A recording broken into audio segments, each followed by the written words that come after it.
Bonjour à toutes et à tous, bienvenue sur Radio Taïwan International. Tout de suite, on écoute, on en parle à Taïwan.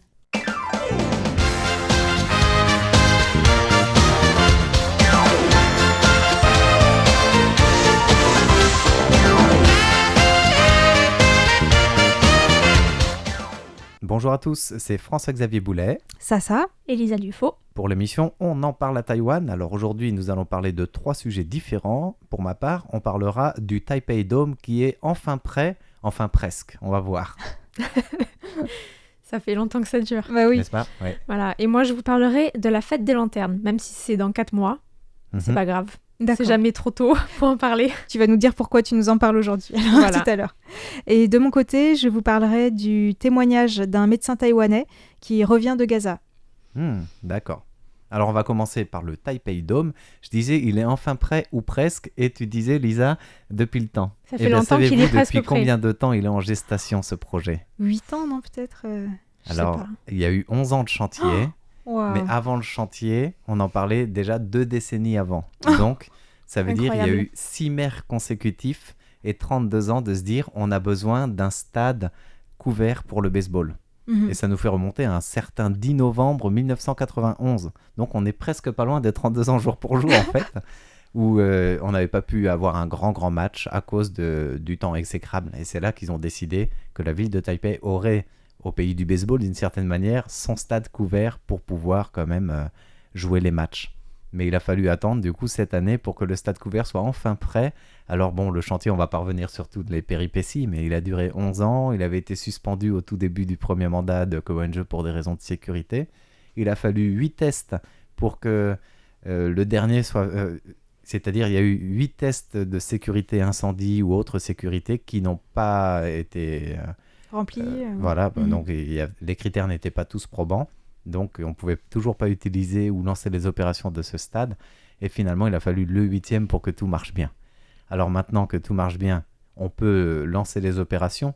C'est-à-dire que la sécurité incendie, sécurité du stade ont été validées au début du mois d'octobre. Et fin octobre, il y a eu la licence d'exploitation. Et du coup, l'entrepreneur du Taipei Dome, c'est la société Far Glory, a le droit d'organiser un premier événement sous mode de test ou événement pilote pour voir si tout marche bien. Du coup, le stade il est construit pour 40 000 places. Mhm. Mais ce premier test, qui a eu lieu samedi, donc hier, était ouvert à 13 000 personnes. Et c'est là que j'avais envie de parler de ça. C'est pas de voir comment s'est passé ce premier match test. C'est un match de baseball qui a été ouvert pour l'occasion. Et la ville de Taipei, avec l'entrepreneur Far Glory, ont mis à disposition sur une plateforme 13 000 places gratuites pour pouvoir faire ce test-là.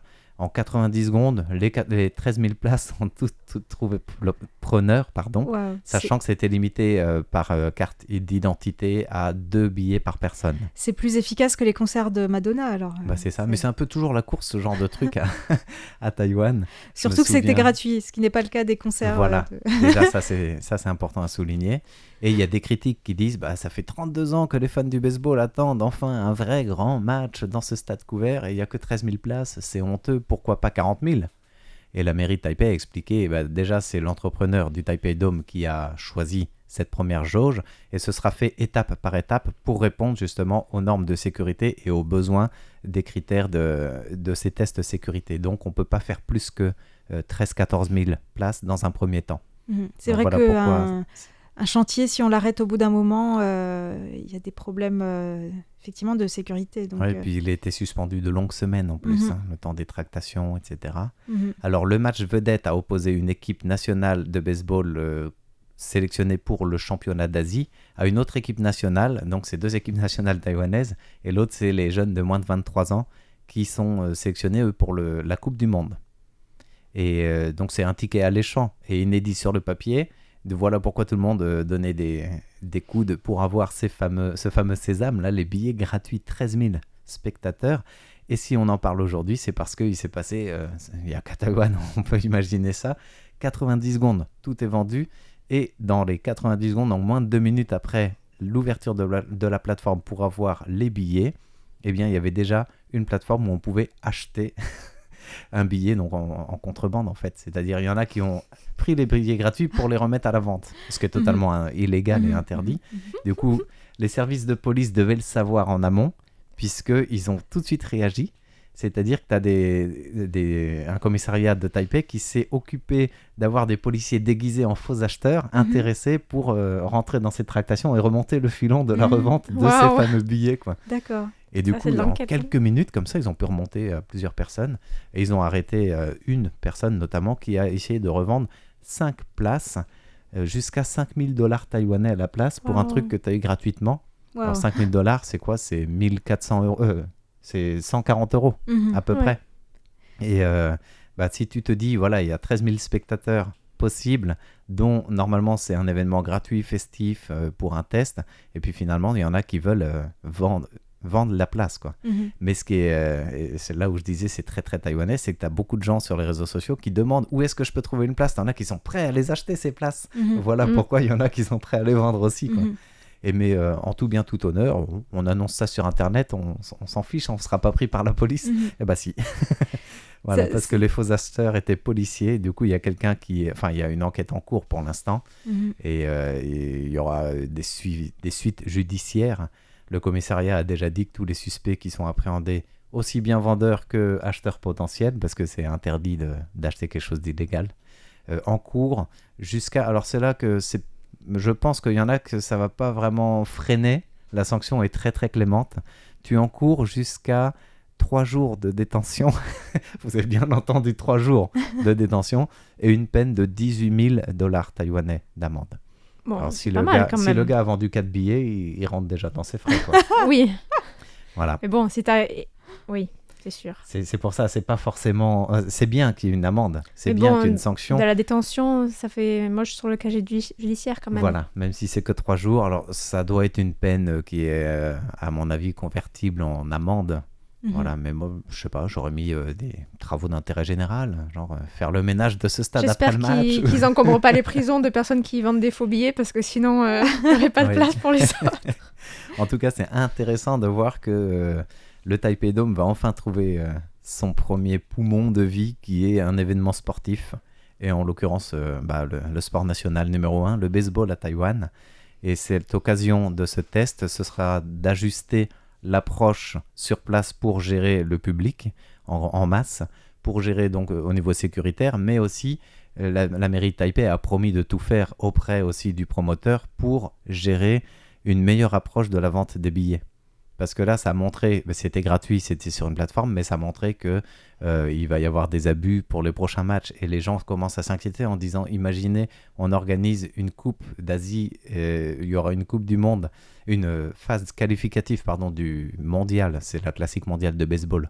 Il y aura des matchs à Taïwan, internationaux, les gens vont acheter les billets, et puis ils vont les revendre après à 10 fois leur prix, si on le fait déjà quand c'est gratuit, pour un match encore plus international, c'est la porte ouverte à tous les abus.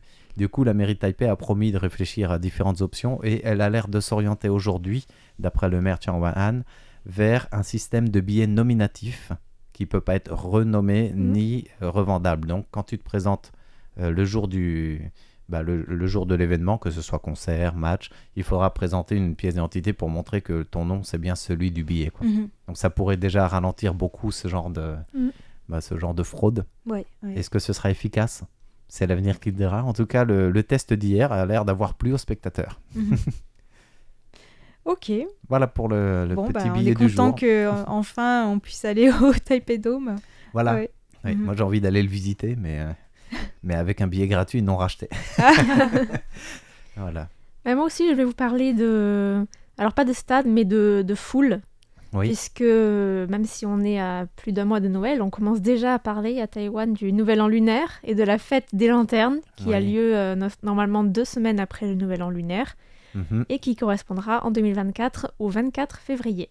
D'accord. On a donc encore le temps d'y penser, mais bon, les autorités taïwanaises ont déjà annoncé lundi que c'est la ville de Tainan qui accueillera les festivités de niveau national, qui sont chaque année organisées dans une ville différente. Vous vous souvenez cette année où c'était organisé ? C'était à Taoyuan, non ? Ou pas ? À Taipei ? C'était Taipei. C'était à Taipei, oui. Puisqu'il y avait un lapin géant Ah oui, c'est vrai. une lanterne robot lapin géant qui était installée devant le mémorial Sun Yat-sen. Ouais, et puis il y avait des mimiques ou des animations faites par la championne du monde d'haltérophilie, Guo Xinjun, Chuen, pardon. Ils avaient enregistré son visage, certains mouvements, expressions, puis on revoyait ça dans les yeux du lapin géant. D'accord, je savais pas que c'était c'était ça, effectivement. Voilà. Et donc pour 2024, pour la 35e fête des lanternes de Taïwan, c'est donc la ville de Tainan qui a été choisie afin de coïncider avec le 400e anniversaire de la ville, une commémoration donc qui donnera lieu à de nombreux événements l'année prochaine, mais aussi en 2025, ce sera sur 2 ans. D'accord. Voilà. Ouais, c'est bien de faire jumeler ces événements comme ça combinés pour la ville. Et donc le maire de Tainan, Huang Weizhi, il estime que la fête devrait attirer une foule immense et atteindre les 400 000 visiteurs par jour. Waouh. Ce qui est une autre échelle que celle du Taipei Dome. Ouais, c'est sûr. x10. On est sur du x10. C'est impressionnant. Donc c'est des chiffres énormes qui vont nécessiter forcément une organisation très bien rodée. Le bureau des transports de la municipalité a déjà annoncé qu'une navette gratuite serait mise en place toutes les 5 à 10 minutes pour transporter les visiteurs jusqu'au lieu des lanternes principales. Oui. Cette fois-ci, comme ce sera l'année du dragon, la lanterne principale sera intitulée « Le dragon vient à Taïwan ». Ce sera une lanterne énorme de 22 mètres de haut, dont la conception a été confiée à l'artiste Prong Lee-jun, un artiste de Tainan. La lanterne doit incorporer les concepts d'énergie verte et d'économie d'énergie en utilisant l'énergie solaire. Ce sera peut-être, je sais pas, j'allais dire une montgolfière, mais non, l'énergie solaire, alors je sais pas. Ouais. Donc à Tainan, je crois qu'ils n'ont pas trop de problèmes pour avoir du soleil, donc ça devrait aller. Mais ça peut faire des écailles de dragon avec des panneaux photovoltaïques, qui sait. Comment faire? Pas mal comme idée. On sait également que la fête sera divisée en 2 lieux principaux, un de 28 hectares près de la gare TGV et un de 22 hectares à Anping, qui couvrira notamment le parc Leimoniang, la jetée de Anping et le musée du navire de guerre de 1661 qui héberge depuis 2019 une réplique grandeur nature d'un navire marchand armé de la dynastie des Ming. Et ce choix du lieu de Tainan vise donc à attirer l'attention du grand public sur son histoire qui est très riche depuis la fondation de cette ville en 1624. Donc c'est vrai que ça remonte. Oui. Donc les autorités municipales, bien sûr, préparent activement différents événements culturels pour marquer le coup et ont notamment commandé le visuel de l'anniversaire à Akibo, qui est décrit par la ville comme le parrain du design taïwanais. Alors, le visuel comprend 2 thèmes, du point de croix traditionnel des autochtones Siraya, qui sont les habitants d'origine de la région de Tainan, et un autre thème qui est axé sur le futur de la ville et qui doit représenter, selon la ville, les valeurs d'harmonie entre les groupes ethniques, la liberté et l'espoir. Rien que ça, voilà. Et c'est des belles valeurs pour une ancienne capitale. Ça me fait penser un petit peu à ce qu'on a évoqué la semaine dernière, le jumelage entre Tainan et la ville de Béziers. La ville de Béziers, avec aussi toutes ces valeurs mises en avant. C'était logique puisque c'était le même maire, la même ville et les mêmes 400 ans qu'on se prépare à fêter. Et pour l'occasion, 4 célèbres boulangeries de la ville ont été invitées à collaborer avec des designers de Taïwan pour incorporer le design de l'événement dans des créations, en y intégrant les différentes influences culturelles de la ville au cours de ces 400 dernières années. Du coup, je sais pas, peut-être qu'il y aura des forts zélandiens en pain au chocolat ou en baguette, je sais pas. On peut s'attendre à tout. Ce sera pas du pain au chocolat, parce qu'à Tainan étant dans le sud, ce sont des chocolatines. Mais à Marseille, qui est aussi dans le sud, on dit pain au chocolat. Je crois que c'est je crois que c'est dans l'ouest, dans le sud-ouest. Voilà. Alors, au niveau musical, la ville a aussi demandé à 2 artistes originaires de Tainan de collaborer. Il s'agit de Xie Mingyo, qui a reçu le prix de la meilleure voix masculine aux Golden Melody Awards. J'adore ces chansons. Et de Da Zhe, un célèbre rappeur taïwanais. Donc j'aime aussi. Ah ouais. Les 2 ont dû composer cette chanson anniversaire qui est intitulée Slowly Love Tainan. Et dont les paroles comprennent par exemple des plats typiques de Tainan tels que la soupe de bœuf, le gruau au poisson lait ou encore le pudding de riz salé wagwe, ainsi que des scènes de la vie de tous les jours de la ville. Alors je vous propose d'écouter cette chanson puisque vous allez voir il y a pas mal de changements, de styles différents. Oui. Et elle est assez intéressante. Juste avant que la chanson soit diffusée, j'ai envie de préciser les 2 premiers petits plats que tu as dit, qui sont typiques de Tainan, sont typiques du petit déjeuner taïwanais. C'est vrai. Voilà, la soupe de bœuf, un petit déj, pourquoi pas. Ouais. Ok, on écoute.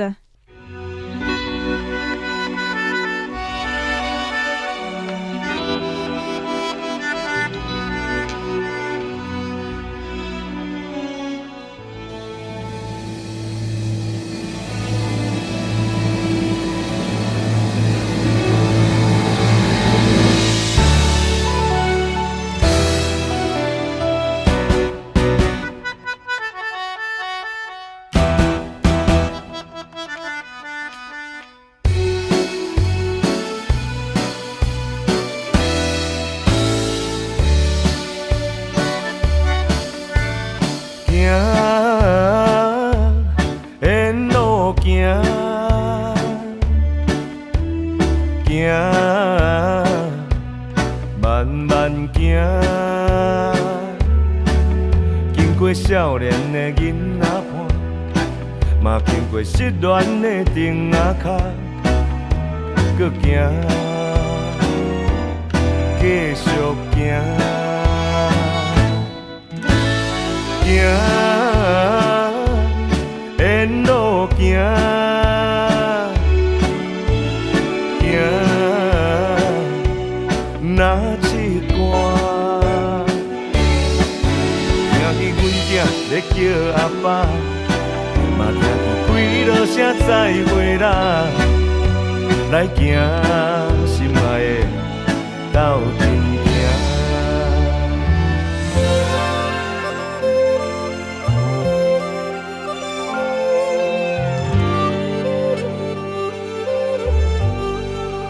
台南我爱你，台南我爱你，台南我爱你，台南我爱你，台南我爱你。台北岛袂晓台语呢，西南西土里观光客呢，台南是左转东北啊呢，口音你来你去台南我爱你，台南我爱你，台南我爱你。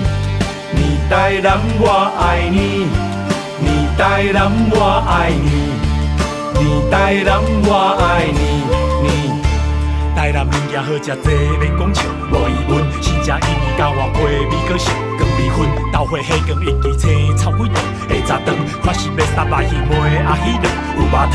但是朋友我讲真诶，迄间店恁排队诶，拢是游客咧去诶，阮是主少咧去迄，阮在地人咧去诶，座位可能无几个，生意较好分店嘛袂规四个，摊拄好就好嫌钱济。实在不亲诶，迄一间甚至就规气毋买，甲我迄一个慢慢品质有一堆问题。面试人家店拢搁昨年开始去跳的，50年人家60年开100年青草地。五条河流去倒，5条河是要流去倒，流去倒。一边车驶去倒，一边车是要驶去倒，驶去倒。过古味的青草地哦，古早味的200年啊时间底，是有偌底。老生甲，老生甲，伊的故事也偌济，故事真正济。马祖你嘛拜啦，王爷你嘛拜一个。马祖王爷拜一个。你曾经越过去，换过你就配咸糜。换过就爱配咸糜。红心你嘛拜啦，药王你嘛拜一个。红心药王拜一个。一面墙，我一出去，咱的梦演到何时？咱着行慢慢变台南。台南。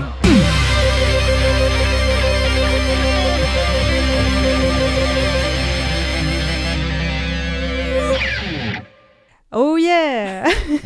Ah, ça y est, là, t'as dansé pendant tout le clip. C'est vrai que j'aime bien les chansons de Siamigno. Là, il en a repris 2, mais avec d'autres rythmes. Donc, il y a pas mal de rythmes différents. Oui, et puis des styles différents aussi. En taïwanais, évidemment. Et tout est en taïwanais. Oui. Alors, t'as reconnu certaines reprises, du coup? Ouais. Donc, ça reste dans la teinte locale de ces artistes, quoi. Bah, disons que Siamigno, il est vraiment... déjà, il chante que en taïwanais. Ses clips, c'est dans les ruelles de Tainan, etc. Il est vraiment typique de Tainan. Tadje, je crois pas, mais Tadje est de Tainan et aussi. de Tainan aussi, d'accord. Okay. Ils ont fait exprès de choisir 2 artistes originaires de Tainan. C'est très bien. Mais ouais, c'est vrai qu'on a l'impression qu'ils ont mis un petit peu tous les styles pour plaire à tout le monde, peut-être, non, je sais pas. Et du coup, c'est bien, parce que c'est vrai que ça est diversifié et tout, mais je suis pas sûr que ce clip-là, même s'il est mis en boucle tout le temps, les gens arrivent à le suivre ou le chanter en entier, tellement il est différent, enfin diversifié, quoi. Donc des fois, tu as certains morceaux qui sont créés comme ça, et tu dis, hop, c'est bon, tout le monde va le reprendre, ça va être la marque de fabrique de ce truc. Là, je suis pas sûr que... Moi, j'y vois un peu les différentes influences historiques de Tainan ou de Taïwan en général. On entend déjà de l'accordéon, ça fait penser un peu à aux influences européennes peut-être. Ensuite, on entend de l'enka, donc ça fait japonais. On entend aussi de l'euro, donc influence chinoise. Un petit peu de tout. Un peu de tout, quoi. C'était les cahiers des charges pour la chanson. Oui. Peut-être. Mais ça a un beau rendu. C'est une bonne chanson pour pratiquer le taïwanais, pour à la fois regarder les paroles et voir si on arrive à comprendre. Elle sera bientôt en haut de liste des karaokés à Taïwan. Peut-être.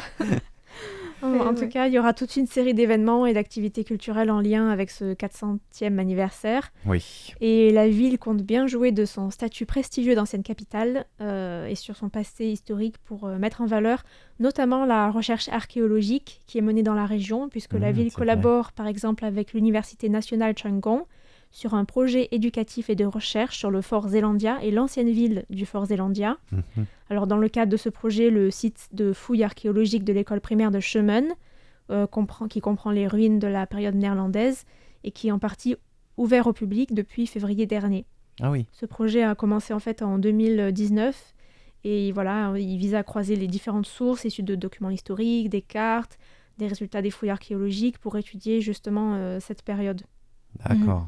Donc il y a pas mal de projets de fouilles comme ça. Il y en a d'autres également, mais bon, je ne vais pas tous vous les citer. Il y en a un concernant le Chekan Lo, qui est aussi un des monuments historiques importants de Tainan, par exemple. C'est vrai que la dernière fois que j'étais à Tainan, il y avait des fouilles archéologiques juste à côté de Chekan. Et j'en avais discuté avec un Taïwanais qui était un petit peu triste parce qu'il disait, voilà, on est en train de découvrir plein de choses et tout, mais bientôt on va refermer le chantier bétonné, etc. Et ça va pas du tout être mis en valeur, en fait. C'est-à-dire, ils vont prendre les objets pour les mettre dans un musée, peut-être, mais en tout cas, sur place, ça va être bétonné.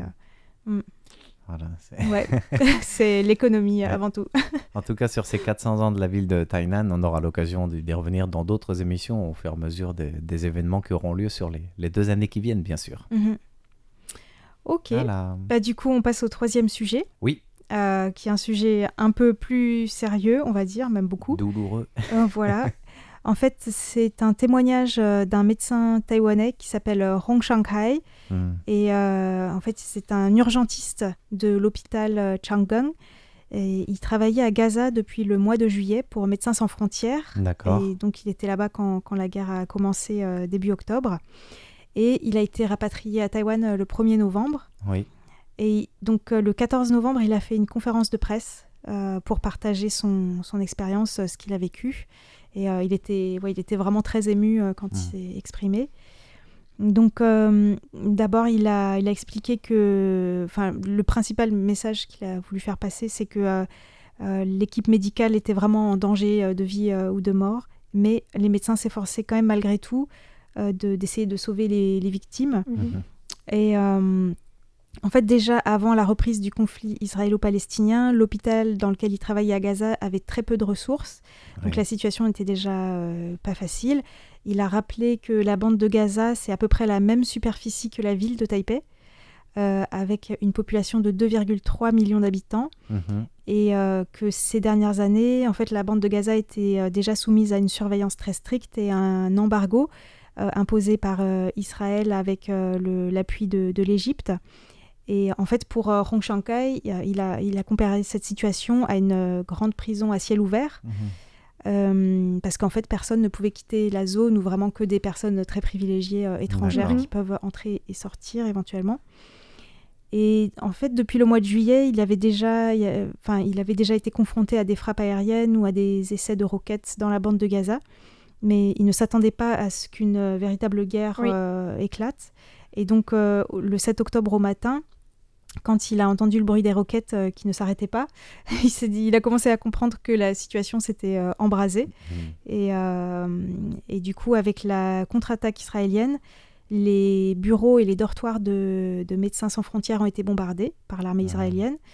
Et les bombardements les plus forts dont il a été témoin, en fait, c'était sur une mosquée à 70 mètres de son bureau. D'accord. Et du coup, les bombardements étaient devenus tellement proches que les équipes médicales avec lesquelles il travaillait ont dû se déplacer à 5 reprises, donc dans 5 endroits différents en 3 semaines. Wow. Et donc, les médecins ont parfois dû dormir dans la rue parce qu'ils ne savaient pas du tout où aller. Et donc, bien sûr, il a vu de nombreuses scènes difficiles, et notamment une femme, quelque chose qui l'a beaucoup touché, qu'il a raconté. C'est une femme qui avait eu un bébé qui était prématuré juste avant le 7 octobre. comme il y avait des blessés très très graves qui arrivaient, elle a dû quitter l'hôpital avant la date prévue. Mais quand elle a voulu retourner chez elle, en fait, elle a appris que son logement avait été bombardé. Et du coup, elle avait nulle part où aller avec son bébé. Donc, en fait, le 1er novembre, Hong Shang-kai, quelques patients et environ 300 étrangers ont été autorisés à sortir de Gaza par la porte de Rafah, au sud de la bande de Gaza. Il fait partie de ceux qu'on pu quitter au compte-gouttes, en fait. Voilà. Et du coup, il a raconté que ce qui l'a le plus attristé, c'est que à ce moment-là, donc quand ces quelques étrangers ont quitté Gaza, il y avait pas mal de Gazaouis qui étaient rassemblés là, et il y avait les mères en fait qui souhaitaient leur confier leurs enfants parce qu'elles savaient que sinon ils pourraient pas sortir et que les enfants ne pourraient pas échapper à la guerre. Leur seule chance, quoi. Et donc il s'est senti très mal à l'aise parce qu'il savait que à la fois c'était impossible d'emmener ses enfants, mais en même temps il pouvait très bien comprendre pourquoi les mères se comportaient comme ça. Donc voilà, il a dit que la plus grande leçon de ce voyage pour lui, c'est que malgré les difficultés rencontrées par Médecins sans frontières sur place, même lorsque la vie de l'équipe médicale était mise en danger, en fait les médecins donnaient toujours la priorité à leur mission. Et ils essayaient de trouver des moyens de sauver le plus de monde possible. Enfin, il a précisé que quand on compare à l'ampleur de la déflagration, leur aide, c'était finalement comme une goutte d'eau dans l'océan. Ouais. Mais c'est cet esprit-là, en fait, d'essayer malgré tout de faire ce qu'on peut pour sauver les gens qui l'a beaucoup ému. Et d'ailleurs, il envisage de retourner à Gaza pour poursuivre sa mission dans le cadre des équipes de Médecins sans frontières. Et en conclusion donc, de sa conférence de presse, il a dit espérer que son témoignage va faire prendre conscience à davantage de Taïwanais de ce qui se passe à Gaza et des besoins humanitaires et de sauvetage très importants qui seraient nécessaires. Et qui sont actuellement aussi, qui rentrent au compte-gouttes. L'aide humanitaire rentre pas facilement. Oui, c'est vrai. Parce qu'il y a des contrôles par les autorités israéliennes et en fait ça prend du temps aussi de contrôler tous les camions. Donc il y a... Et d'après l'éternelle question de se dire, les gens disent qu'ils ont besoin de carburant pour faire tourner les groupes électrogènes qui font tourner les hôpitaux, mais Israël dit mais le carburant il va être détourné par les terroristes du Hamas, etc. Ça reste compliqué de savoir comment gérer ça, c'est sûr. D'après l'ONU, il y a 20 des 36 hôpitaux de Gaza qui sont à l'arrêt. Et donc en plus, comme il y a des bombardements sur des quartiers résidentiels, sur les bureaux des médias, il y a quand même à peu près 50 journalistes qui sont morts en 5 semaines. Donc je pense que les blessés affluent dans les hôpitaux, mais c'est vraiment pas facile. Ouais. Tout à fait. Ouais. Je suis vraiment désolée de terminer avec cette image très pessimiste. En tout cas, c'était un témoignage bouleversant de ce qu'il a pu vivre. Aussi. Voilà. C'est comme ça que s'achève On en parle à Taïwan de ce dimanche. Merci beaucoup de l'avoir écouté. C'était Sasa, Lisa Dufaux et François-Xavier Boulet. À bientôt. Bye bye. Bon dimanche à toutes et à tous et merci de votre fidélité à Radio Taïwan International.